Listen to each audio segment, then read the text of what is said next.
ngayon ako nakakita ng isang privilege speech na pinabubura. Sabi ninyo, halimbawa dito kay Congressman Barzaga na sinasabing posibleng ma-expel nga po dyan sa Kamara at kahapon talagang pinagtulungan din sa pagdebate itong si Congressman Leviste sa kanya rin po mga pahayag kong.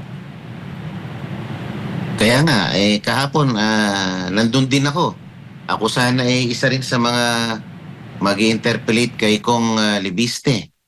Pero ewan ko, ngayon lang ako nakakita na apat ba yung tumayo doon para ika nga parang lumalabas na pinagtulungan si Kong Libiste.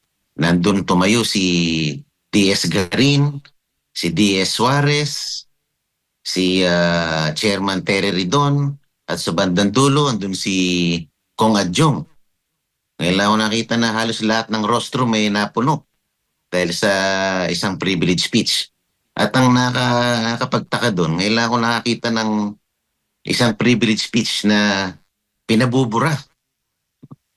May nag-motion, ito nga si Chairman Terry Ridon, pinabubura niya yung entire speech ni Kong Libiste. Sabi ko, ngayon lang ako nakakita ng ganyan sa kasaysayan ng sa tagal ko sa Kongreso. At saka buti naman na winidraw niya yung motion niya na yon at pina-amend naman ni DS Garin. Sabi niya, hindi na namin i-withdraw, kaya lang papa-amend namin.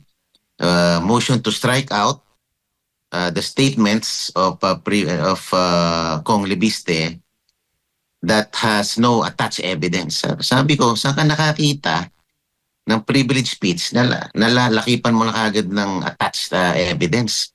Kung meron man na ebidensya, kung maghahanap ka ng ebidensya, dapat yan sa committee na. When the privilege speech is referred to the appropriate committee and if it merits an investigation, dun ang presentasyon ng ebidensya. Hindi dito sa privilege speech. Kaya medyo nakakatawa ang nangyari kahapon. Lahat ng panggigipit, ginawa nila laban kay Kong Libiste.